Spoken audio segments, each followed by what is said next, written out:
As I said, I'm delighted to have you here. My name is David Polk. I serve as Director of Apprenticeship for the MATC District. As we celebrate National Apprenticeship Week this year, we would like to speak more specifically and assist with the growth of women in our respective industries. Apprenticeship has been long-standing in Wisconsin, and Wisconsin has long been a leader in apprenticeship for the entire country. Our apprenticeship model has been emulated, but Wisconsin has been hard at registered apprenticeship for well over 100 years. And MATC has also been part of apprenticeship and offering apprenticeship coursework well over 100 years. For those that aren't very familiar with apprenticeship is a secondary education and training model that has more rudimentally been used in the trades. It has a long history in the trades. Apprenticeship incorporates about 80 to 90% of on-the-job training with a mentor, and about 10 to 20% of classroom learning that coincides with that specific apprenticeship training. The apprenticeship coursework is where MATC excels, and we've been doing that for well over 100 years. As most people know, apprenticeship has mostly been used in the trades for careers like carpentry, machine tool operations. But now apprenticeship has spread into other industries like culinary, IT, and even horticulture. The apprenticeship process is much different than just coming to a college campus, as it starts with employment. And that said, we have a lot of employers on the call today that'll be able to share with you some of the opportunities to join forces with them as an employee and hopefully as a future apprentice. All of that being said, I would like to welcome to the call the Dean of Manufacturing, Construction, and Transportation, Becky Also. Thank you, David. Hello, all. Excited to be here. Happy Apprenticeship Week. I'm honored to have you here with us to share important information about apprenticeships, especially as we focus on women in apprenticeships, for things that might help guide your future career choice. As David mentioned, I serve as the Dean of Manufacturing, Construction, and Transportation for MATC, where a lot of our apprenticeships are housed.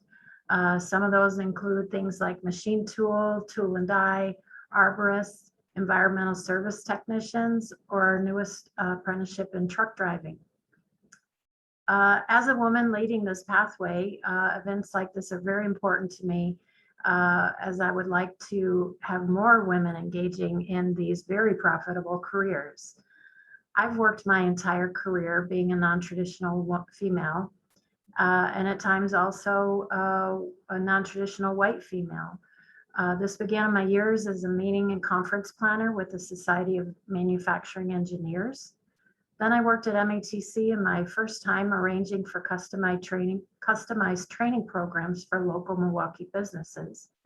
From there, I spent several years working for Chrysler, which is now Fiat Chrysler America, as a training manager. And then I returned to MATC to supervise programs like you see today in manufacturing, construction, and transportation pathway. So even in my one woman's career, you can see that there are so many places to start and so many places to go. And apprenticeship is a really top-notch way to get involved in non-traditional careers. They're great paying opportunities for us, and they're open to you now through MATC. As part of my introduction today, I have the great pleasure to introduce our panel moderator. I worked with Dorothy Walker for more than 20 years, and she's always inspired and guided and helped me along my way. She got her start in the trades as a welder. She worked her way from welder to welding instructor to associate dean and to dean, the one I worked for many years. So it's my great pleasure to introduce you to MATC retired Dean Dorothy Walker. Dorothy. Thank you, Becky, and also David for inviting me to be a part of this celebration, and happy National Apprenticeship Week to everyone also. Becky, thank you for that gracious introduction. Also, it's my pleasure to be here and be a part of this, because when I started in non-traditional trades, there weren't any other women, so there were no role models for me to be able to see and watch. But I started my career, I didn't serve an apprenticeship, but I worked in the actual trades as a welder, as Becky mentioned, and that was in Indiana. So I came to Wisconsin and then continued my welding career. It also didn't start right away, but I had a great opportunity to work for companies here. And the first place I did as a welder was at Harley-Davidson. But the one company that sticks out to me was Carrying Company, because I was in the program here at MATC in a technical diploma, and then I started to work at Carrying Company, and they had not had women there since 1946. So that was an interesting experience for me, because there were men that simply did not want you to be in that particular space. And that's one of the things that women have to deal with in being in construction and manufacturing, because it's always been dominated by men.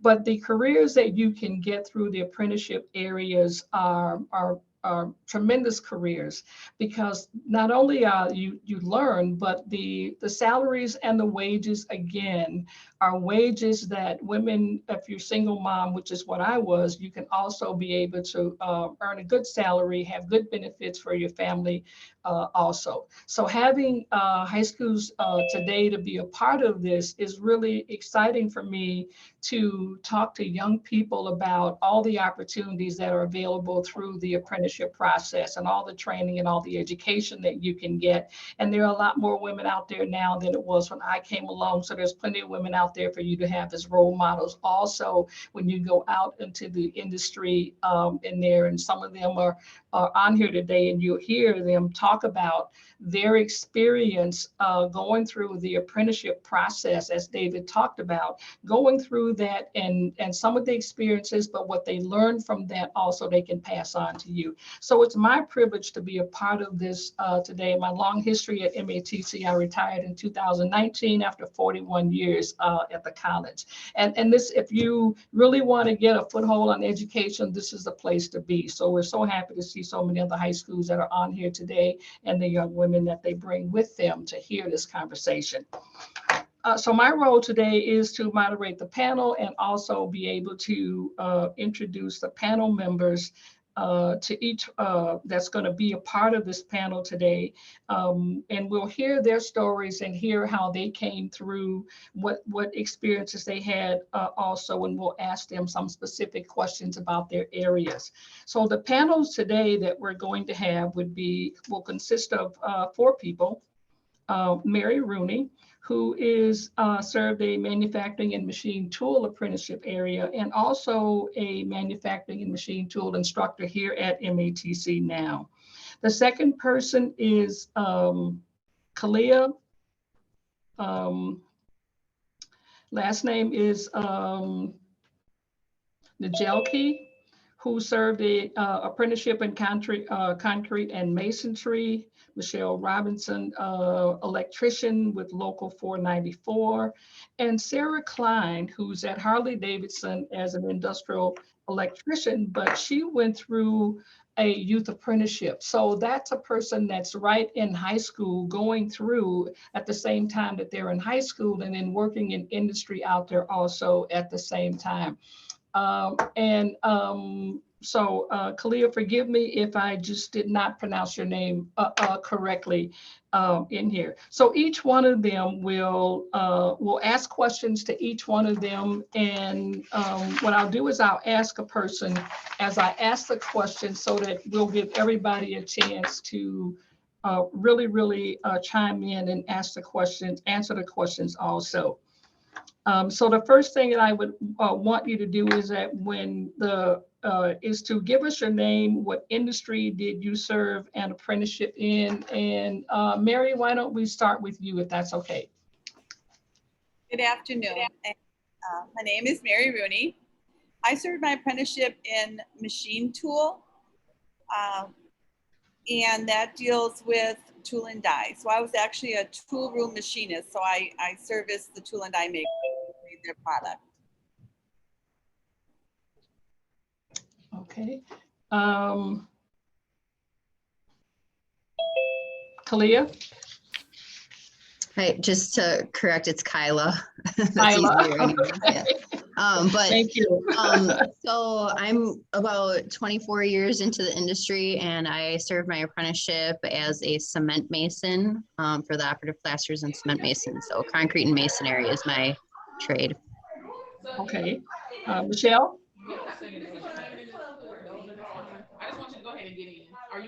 Can you unmute yourself, Michelle?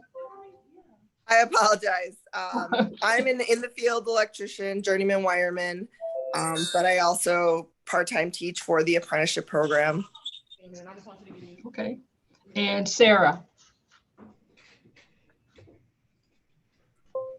Hi, I'm Sarah Klein. I am at Harley-Davidson, currently serving my apprenticeship as an industrial electrician in the manufacturing industry. Okay, so since you served as a youth apprenticeship, Sarah, can you tell us a little bit about your experience in the youth apprenticeship area?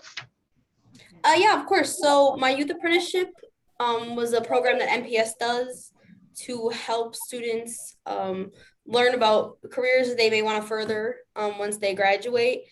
And for me, I learned that I had an interest in the electrical field due to a different after-school program offered by Alverno College. And once I started looking into the opportunities, I found the youth apprenticeship program. And so I was coming to Harley 3 days a week right after school, working about 6 hours, and then going back home and doing the same thing Tuesday, Wednesday, and Thursday. So it was really, really nice transition from my youth apprenticeship to my registered apprenticeship, where I was getting the proper and full schooling to coincide with what I was doing here at work. Okay, so for coming from the high school and working there, doing your youth apprenticeship, and then transitioning to the adult apprenticeship, are your activities pretty much the same? As a youth apprentice, since I was a child, a minor at the time, I didn't have the same abilities to do everything. Obviously, there's a lot more red tape on what I could and couldn't do. Like, I was more of a safety hazard, I think, to anybody I was working with more than anything. But so I am able to do my full hands-on more training to help me be able to learn everything I need to learn. Okay, all right. So our second question is that, and we'll have maybe Michelle answer that, or any of the rest of you can chime in. Is that what made you decide to do the apprenticeship into the occupation That's going to be annoying. that was dominated by men? So I never thought of that. It didn't occur to me until I walked into the diploma program classroom and there weren't any women. That was the first time it occurred to me that maybe there weren't going to be any. I don't come from a mechanical background. I decided to become an electrician at 30. So I didn't think about it. And to be honest, it just became really weird. And you go about your normal day and you realize there's just no women anywhere. And it doesn't affect the day-to-day work, but it is strange. It's a very outside kind of reality.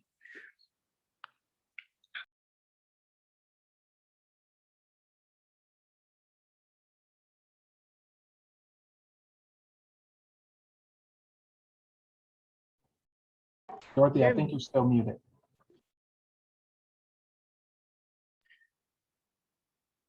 There we are. What's the, Okay. Oh, so my question was for anyone else, any comments as to why you chose an occupation that were dominated by men? I'll say right away, I mean, I got into this back before I even knew my trade was a trade, but I got put on a crew by my dad to pay for school. I didn't realize I was getting what I was getting myself into, but how I stuck around and why I stuck around is because of the money. Like at 18 years old, right off the bat, without any other further anything, I was making $20 an hour, and that was 24 years ago, with full benefits. So it's kind of hard to leave after, after something like that. So Absolutely. Absolutely. That reminds me of my own choice. Again, knowing that as a single mom, head of household, that you needed a really good salary with benefits and everything. And I'd been a waitress and a cook and all of those, but didn't pay the type of money I earned as starting out to be a welder. So absolutely, the income that you get from that, the benefits of it all. So again, contribute to saying, okay, I can do this. I can do this. Okay. What were the largest hurdles to you completing your apprenticeship? And so we'll kind of, Mary, can you talk about that a little bit? I felt like my apprenticeship went very smooth. The company stuck to the contract. They trained me in all my areas. So if there were hurdles, it was my growth, getting used to being in the machining environment with the mechanics behind it and the noise and the heavy work, which now has totally advanced with technology. The technology has taken machining and made it much more pleasurable with the CNC machines.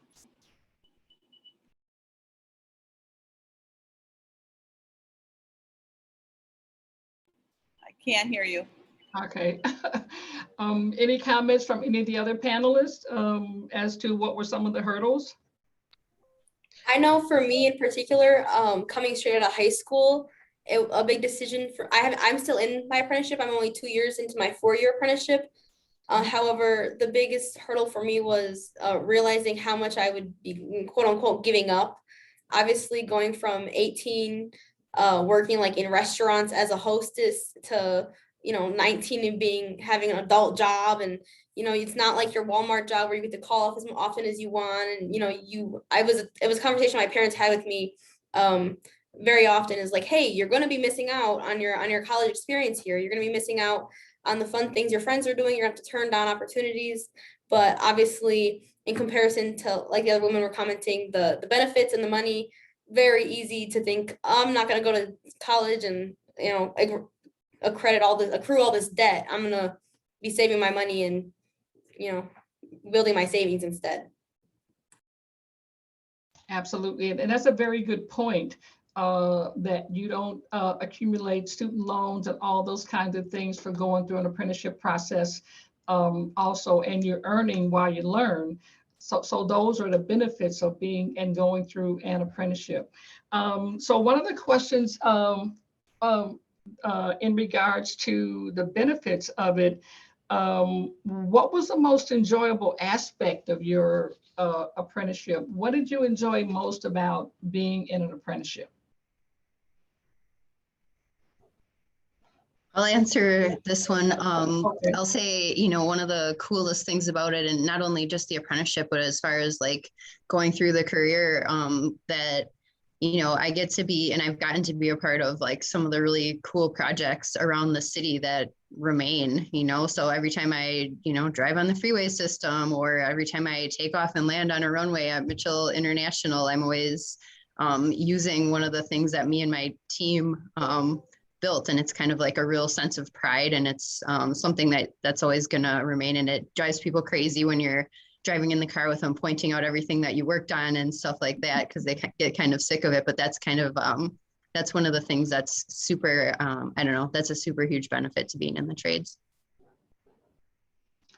That's one of the things that I appreciated about being a welder. I was doing the same thing. I was always showing people welds at different places and saying, well, this is not right. It's not supposed to look like this. So because you have that pride in being able to show people what your work is all about. Also, and for me, I never thought that I would be teaching welding, because the one company I was at, the guys told me that I shouldn't be there, and said, well, you're never going to be a good welder. And when I told them that I was leaving and coming to MATC to be an instructor, it was like they couldn't believe it. I said, but I told you guys when I left, I was going to something better in doing that. So you have this pride about what you're learning and all the things that you're capable of doing when you go through that process. So even though I didn't do a formal apprenticeship, all the learning and everything that I did on the job really played into me coming to MATC and then becoming an instructor in the area of welding. And that started my career here at the college also. So there is a pride in being able to see what your work is all about, especially if you love working with your hands and everything. And that's what apprenticeship is all about. That's what makes it so interesting, that you go to school, but you actually out there learning and doing the activities of what that trade is out there. And you have a journeyman person who is literally helping you and helping you get to where you need to be. And you're increasing your wages at the same time. So that's really an important aspect for women and young girls to take a look at opportunities in non-traditional areas as well, and then getting access to an apprenticeship opportunity also. What are some things that industry can change to attract more women to these particular areas? And Carla, since you're there, why not share some thoughts that you have? Well, I mean, one of the things that I know, and I speak for some of the other tradeswomen ladies in the group too, we're working on a couple of things that'll definitely break down some of the barriers. For example, childcare, maternity leave. I know there's a bunch of trades that have jumped the gun and taken it upon themselves to create that benefit for their ladies. And I mean, I know some of the men too, but it's, I think those are two pretty critical kind of like pieces that'll definitely help change the face of the industry. Absolutely, absolutely. Let's get comments on that from each panelist. I would like to say that there's this idea, and especially people ask me, well, can you lift things? Can you physically do it? And I think women, especially young girls, they know they can be super women in intelligence and getting things done. But the physicality of it really depends on the career you choose, obviously. And in electrical, they always say, and actually in anywhere, they always say work smarter, not harder. So there's always ways to do things that don't require you to be a bodybuilder. And if you were to really go on a job site and really look at the people building a building, no one in there was Mr. Universe. No one in there is on steroids. It's a bunch of regular looking people putting things up, helping carry things, working together to make things safe and get things done quickly. So, you do get stronger. I don't want to say that you don't. I feel like I literally watch my hands grow because you get that grip strength from the things that you do, the tasks. But there should never be a fear that there's anything that would limit you other than yourself in this kind of field. That's a good point. That's a good point.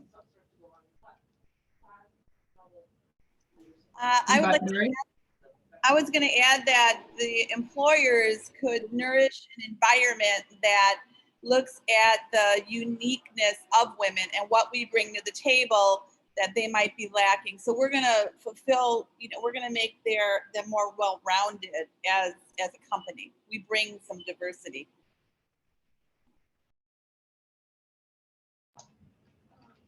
Sarah, any comment from you? Yeah, I think all of the ladies made great points. For me in particular, and especially with my experience, I think one thing that the industries can do better is just getting exposure out. So an event like this is such a great idea, because I know that was something I didn't find out about this line of career until I believe my junior year in high school. And by then, kids are already that might be set on other career paths might be thinking like, oh, there's no way there's anything out there for me. And here, these great opportunities are that just aren't mentioned at all. It seems so. Even if like Harley with their youth apprentice, being a part of the youth apprenticeship program, I think that's a great idea for companies who are really trying to expand their employees. I think that's a great option, is to become a part of a program for young girls like that, or just being involved in any way that would get the word out that it's a possibility. Just even bringing the opportunity to the table would be great. Absolutely, absolutely. And I think all of those are great points, especially from people who've gone through the process and going through an apprenticeship. For me, the exciting part for me is to seeing all of you here today who have gone through apprenticeships or are still serving an apprenticeship, because there wasn't there wasn't a number of women out there when I came along also. So to see what's happening now with companies actually really kind of changing the culture to include women, especially in manufacturing and construction. And then looking at what are some of the other things that they could do to be able to attract more women, having career days at their facilities, giving tours on construction sites, the kind of things that David and his staff are doing today with apprenticeships by exposing people to apprenticeship opportunities, what the challenges are, and then being able to have that information out there. So I'm really excited to see where women in apprenticeships have grown since I started. I started here at MATC in 1978, and the first group of students that I actually was training women in welding for that. So that was exciting for me. So to see the number of women that are out there in the different trades now is really, for me to see where it has started, where it has grown since I actually came along and I started out there in my particular area also. And that was a growth piece for me. So for me, I want to thank all of you, the panelists today, for being a part of this. Your comments and everything were really great. I hope our audience of high school students will get a good feel of what apprenticeship opportunities are and all the different trades that are out there and available. At this point, we're going to do some questions now, some Q&A, but I'm going to turn that back over to David, and he is going to do the questions for, if you have questions, you can put those in the chat, and then he'll be asking those questions. And after that, you'll have a chance to also be able to do the breakout room and talk to employers. So thank you all panelists for participating in that. And this was very exciting for me to see the all work that's going on in apprenticeship training. Thank you. Thank you so much, Dorothy, and thank you, panelists. So now we would like to open up the chat for any questions that our participants may have that our panelists can answer. As you see, there's a wealth of information that they've been able to share with you. And if you have any particular questions, we would love to answer them for you. So go ahead and type your questions in the chat. I'll read them off so our panelists can attack. Oh, that's a great question, Tracy.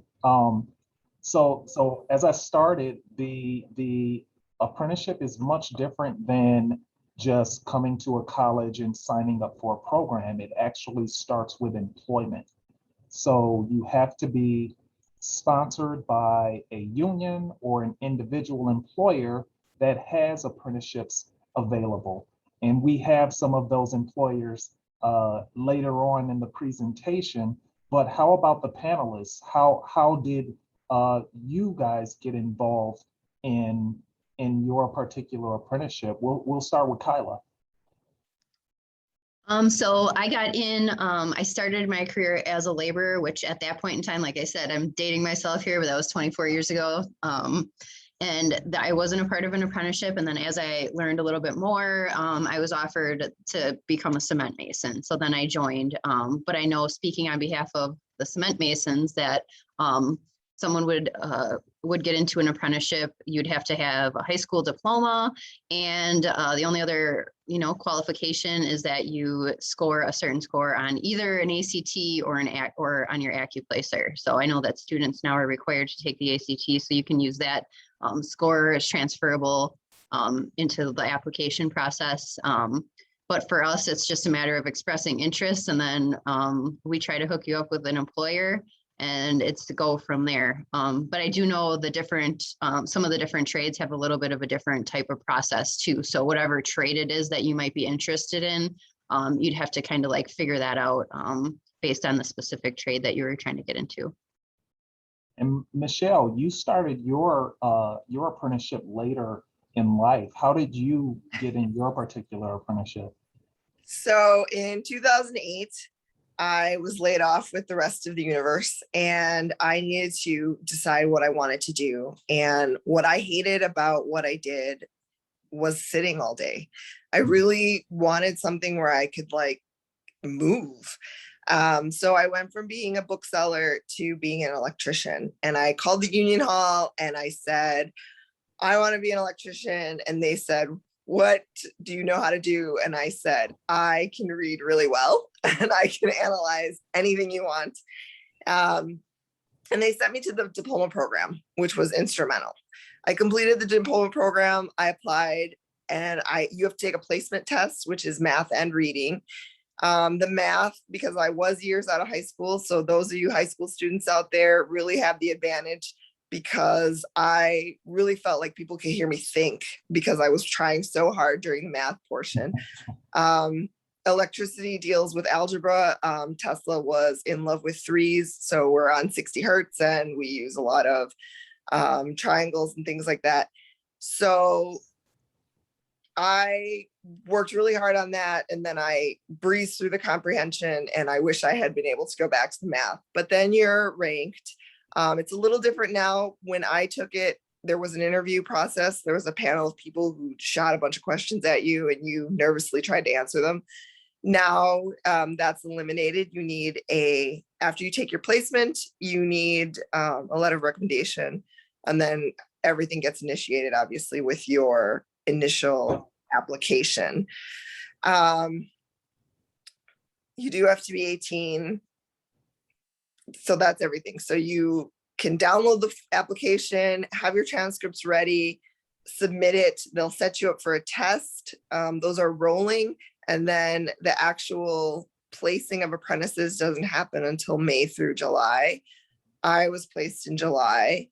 And I was incredibly green. And as long as you warn people about that, they work with you. So that was how I got in. That's great. That's great. There's another question in the chat here. Are there any medical or health type apprenticeships? Yes, there are. We at MATC here, we have a pharmacy technician apprenticeship. That's a 1-year apprenticeship. We also have we're starting a medical lab technician apprenticeship that'll start next semester. We have Aurora that you'll be meeting later on in the call. They are a great partner in apprenticeship, and they host a lot of medical and healthcare apprentices. Another question to the group: what's the most difficult part of being a woman and doing these apprenticeships? So we'll start with Sarah on that question. Okay, so for me, I think just in addition to being a woman, I am so young for getting it. I'm, got in at 18. And so that already adds kind of, you work with all old men and things like that. And like Michelle said, as long as you warn people that you're very new, they're okay. But there is kind of everything is definitely built for a man's perspective. Like, I'm 5'3". There's things that I'm doing. I'm getting ladders to just reach one extra foot above my head. There's things that, as mentioned earlier, you need to work smarter, not harder. You need to learn to compensate for what men are just genetically given. And as much as I know it's kind of scary, obviously, to be the odd person out, and you know, but as long as you respect them, most of the time they'll respect you. And if they don't, you're not really there to please them anyways. You're there to do what you have to do, learn and get your money. So I would really say just the hardest part is keeping the confidence in yourself, because as much as you've gotten accepted, people will treat you like that means nothing. So you need to just constantly prove to yourself. You don't even have to, they don't matter in proving to them that you're here, you were hired on, they're not your boss. But yeah, keeping the confidence in yourself that you know what you're doing, and you may not know right now, but you are learning, and that's an apprenticeship. You're not supposed to know everything right now. So it's okay not to know everything. Very true. Very great point, Sarah. Mary, would you like to speak to the most difficult part of being a woman and going through your apprenticeship? Well, and I want to say that, like one of the other panelists had said earlier about having that mechanical experience beforehand. So this is something that maybe my dad, I grew up in the 60s, my dad had my brothers doing all the yard work and the car work, and I was in the house doing the dishes. So for me, it was something new, but I was capable. And just to speak a little bit on what Sarah said, is to know that you belong. You know, you have to have that belief in yourself. You do belong, and we are changing constantly, and we're changing the work environment. We're changing the culture. We belong. We have a place at the table, right?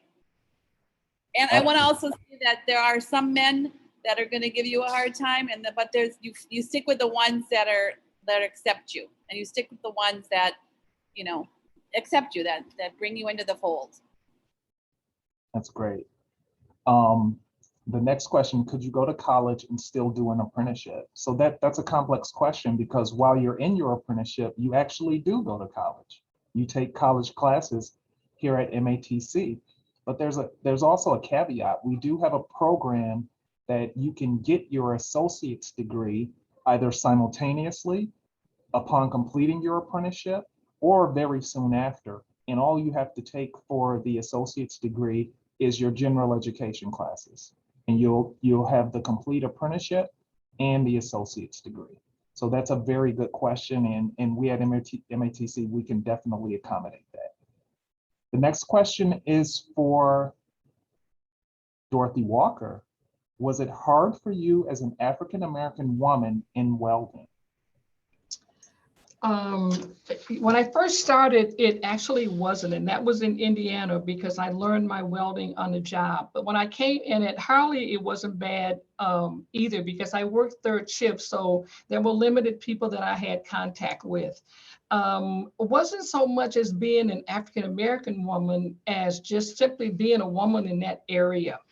On that, because most of the industries in manufacturing thought, well, not the industries themselves, may not have been the companies, but the people that work there, the men that actually work there, because in their mind that women should be at home, they should be married. Guys kept asking me, well, why don't you get married? And then you don't have to work. Well, that's not the person that I was, because people will, as Sarah and Mary said also, they will try whatever they can to intimidate you. They would take my tools and hide them. They would take my helmet and on the crane, take it all the way down to the end of the building. So, but you have to know who you are, and you have to know that you're capable of doing the job that you have, and that you have the confidence in yourself also. So I was between two brothers, and Mary said they were out there working on cars and doing stuff, and she was in the kitchen. Well, I was in the kitchen also again, but you know, I climbed trees with my brothers, and whatever they did, I thought I could do too. And we did that, and they would always tell me, well, why don't you just go back home? But wherever they went, I did too. So I had the confidence that I could actually do the job. And then when I came to MATC in the diploma program, then I learned more skills, and where I had to really hone in on was blueprint reading, because at Carrying Company, I also worked with a setup person. And it was really interesting because the lead setup guy, because I didn't understand about fabricating and putting things together, and I was taking a blueprint reading class, he gave me the nickname of Useless. And that's what the guys had started to call me around the plant, was useless. But you just ward all of that kind of stuff off. Because I knew that as a single mom, I needed a job that was going to pay me benefits. So no matter what they did, I wasn't going to go anywhere until better opportunities came along. And the better opportunity was at MATC. The interesting part is that a couple years after that carrying company closed, some of those guys still ended up in my welding class at MATC. So who would have known? But it wasn't so much as being an African-American woman. It was simply being a woman, period. So it came full circle. Yes. Great. So next question, what are the steps to become a welding apprentice? So currently there's not a specific welding apprenticeship, but there are a lot of apprenticeships that incorporate welding. So the steam fitters, the iron workers, those are all apprenticeships that incorporate a high level of welding, metal fabricator. So your first step would be, if you have welding classes at your high school, which Rosanna, I think you do because you're at my alma mater, Bradley Tech. But also you can come here to MATC and we have a diploma program, we have an associate's degree program that you can take your welding courses and get yourself skilled up so that you have a lot of opportunities to get into an apprenticeship. So that's a great question. Next question, how often does apprenticeship persons who are women become employed with various companies that they work? Any of the ladies want to try that one? I think, and I'm a former apprentice myself, I probably should have led with that. It depends because the apprenticeship actually has the highest level of retainment of any secondary education process. There's no other process, 2-year college, 4-year college, that a company brings on a person and they stay with that company long term. So that said, a successful apprentice usually stays with their company long term, but there definitely are instances where a person has to switch companies or gets another offer or gets laid off. In the trades industries, a lot of the ebb and flow of work and no work is built upon the economy. When the economy slows, work also slows. When the economy is moving, there's a lot of work. Anyone else on the panel would like to comment on that?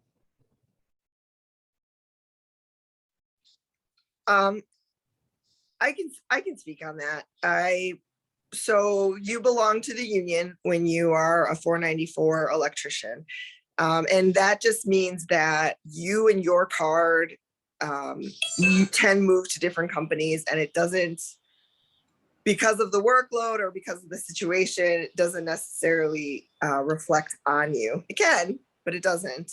I was the only female at my company ever. And then when I left my original company to the company I work for now, I've never worked with so many women and so many Black people. It's kind of amazing. And I'm in Milwaukee usually, which is really great. And so it really depends on the size of the company, but you get so many experiences that are really cool. And you end up staying with the company if there's a lot of work or good work and the work fits you in your situation. Because I know a lot of guys, they have families that don't want to work like midnight shifts or whatever. And that's not necessarily true for like single people who are like, oh, you want me to drive to La Crosse? I'm on it. And then they go. So that's something that I think, if I were to just talk to any of you high school students out there, if you ever wanted to live in another state, get your card. Get your card, and it's like a travel ticket, and you go wherever you want. I've gone to conferences, and I've been lucky enough to talk to women who've traveled. Electricians and nurses travel a lot together. You get places, you hook up with a big job or something like that, and you're safe and you learn a lot because different companies do different work and they grab for different work, and different states have different work available. You know, we live in the Midwest and our climate and the way we are. California does a lot of renewable energy. You have, you know, mines and pipelines.